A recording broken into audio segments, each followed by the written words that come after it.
Hello दोस्तों, आपका मेरे चैनल में स्वागत है। आज कहानी ब्रह्मा, शिव और विष्णु में सबसे श्रेष्ठ कौन।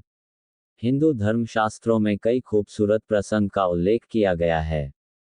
आज हम आपको उन्हीं प्रसंगों में से एक के बारे में बताने जा रहे हैं, जब महर्षि भृगु ने तीनों देवों की परीक्षा ली थी।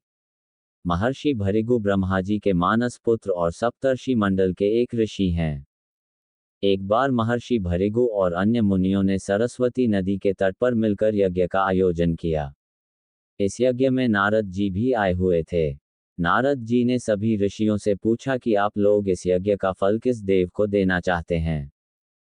तब इस पर ऋषियों का जवाब था कि वह इस यज्ञ का फल तीनों देवों में सबसे श्रेष्ठ देव को ही देंगे। लेकिन एक बहुत बड़ी समस्या ये थी कि ब्रह्मा, विष्णु और महेश में सबसे श्रेष्ठ कौन है।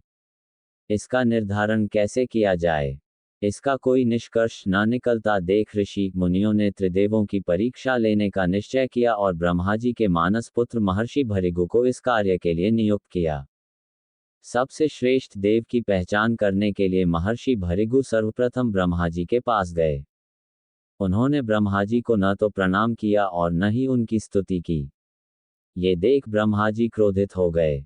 क्रोध की अधिकता से उनका मुख लाल हो गया, आंखों में अंगारे दहकने लगे, लेकिन फिर यह सोचकर कि ये उनके पुत्र हैं, उन्होंने हृदय में उठे क्रोध के आवेग को विवेक बुद्धि से शांत कर लिया।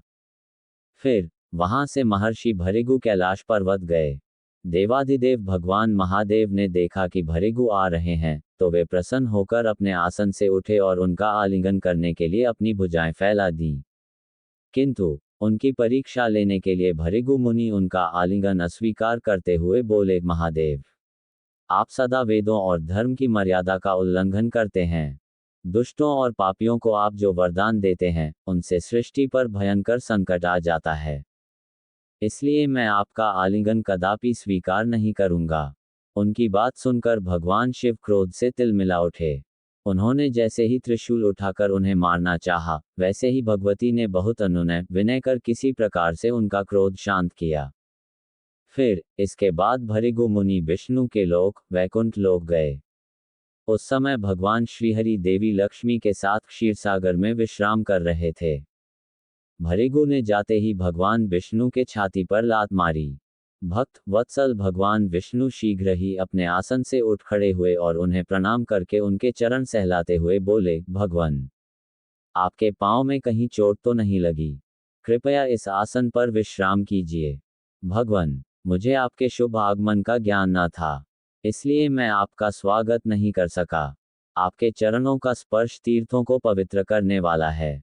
आपके चरणों के स्पर्श से आज मैं धन्य हो गया। भगवान विष्णु का ये प्रेम व्यवहार देखकर महर्षि भृगु की आंखों से अश्रु बहने लगे। उसके बाद वे ऋषि मुनियों के पास लौट आए और ब्रह्मा जी, शिव जी और श्रीहरि के यहाँ के सभी अनुभव विस्तार से कह बताए। उनके अनुभव सुनकर सभी ऋषि मुनि बड़े हैरान हुए और उनके सभी संदेह दूर हो गए।